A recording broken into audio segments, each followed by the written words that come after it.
Donald লুর ব্যাপারটা অতখানি গুরুত্বপূর্ণ মনে করলে আমরা বলতাম, আমরা কিন্তু বলি নাই। আপনি তুলেছেন এই প্রশ্ন।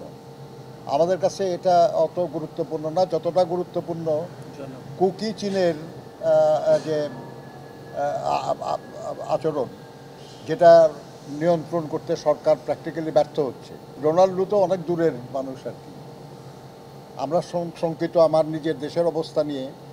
আমরা শঙ্কিত যে আমাদের দেশে যারা ব্যাংক লুটেরা তাদেরকে মুক্ত করার জন্য সরকারের যে অপচেষ্টা, ওটা নিয়ে বাংলাদেশের মানুষ তার সমস্যার সমাধান বরাবরই নিজেরা করেছে। 69-এর গণঅভ্যুত্থান, 90-এর ছাত্র গণঅভ্যুত্থান, মহান স্বাধীনতা যুদ্ধ, এই সবে আমরাই করেছি। বিএনপি কখনো সহিংস আন্দোলনে বিশ্বাস করে না, বা আমাদের জোটগুলি আমরা কেউই সহিংস আন্দোলনে বিশ্বাস করি না। সহিংসতা সরকার করে এবং সরকার সেটার দায় আমাদের উপর চাপিয়েছে। আমাদের নেতা কর্মীদেরকে হত্যা করেছে, মিথ্যা মামলা দিয়ে হয়রানি করেছে, এটা সবাই জানে, আপনারাও জানেন। কিন্তু তারা যে অপরাধগুলি করে সে অপরাধগুলির দায় তারা বিরোধীদের উপর চাপায়, এটা আপনাদের জানা আছে। কাজে আগামী দিনে হয়তো সেরকমই কোনো ষড়যন্ত্র বা চক্রান্ত আছে তাদের, সেটা আগেই বলার চেষ্টা করছে তারা আর কি। কিন্তু এতে আমরা ভীত নই। আমরা জনগণের যে সমস্যা সেটা সমাধানের জন্য গণতান্ত্রিক প্রক্রিয়ায় আমাদের কার্যক্রম চালিয়েছি এবং চালাবো ইনশাআল্লাহ। বাংলাদেশে গণতন্ত্র পুনঃপ্রতিষ্ঠার লক্ষ্যে যে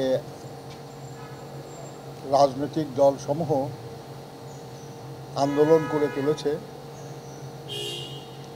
যুগপৎ আন্দোলন, সে আন্দোলনে বিভিন্ন শরিক দল এবং জোটের সঙ্গে আমরা আলোচনা করছি এবং তারই ধারাবাহিকতায় আজ আমরা সমমনা জোটের নেতৃবৃন্দের সঙ্গে আমরা আলোচনা করেছি। আমরা মূলত দেশে বিদ্যমান রাজনৈতিক, সামাজিক এবং অর্থনৈতিক পরিস্থিতি নিয়ে আলোচনা করেছি এবং আমাদের দেশের সীমান্ত সমস্যা, সীমান্তে মানুষ হত্যা, মায়ানমার সীমান্তে যে নতুন ঘটনাগুলি আপনারা ঘটছে, আপনারা দেখছেন, এই সবগুলির বিষয় নিয়ে আমরা আলোচনা করেছি। আমরা আলোচনায় একমত হয়েছি যে বিষয়গুলি নিয়ে জনগণকে সম্পৃক্ত করে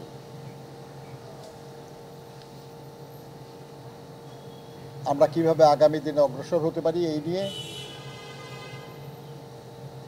আমরা কর্মসূচি গ্রহণ করার চিন্তা করছি। আমাদের জোটগুলি তারা নিজেরা বসবেন, আলোচনা করবেন এবং তারা আমাদের সঙ্গে আবার বসবেন। আরও অন্য জোট বা ওর দলগুলির সঙ্গে আমরা আলোচনা করছি। সেই আলোচনার প্রেক্ষিতে আমরা আগামী দিনে আপনাদেরকে কর্মসূচির বিষয়ে জানাবো।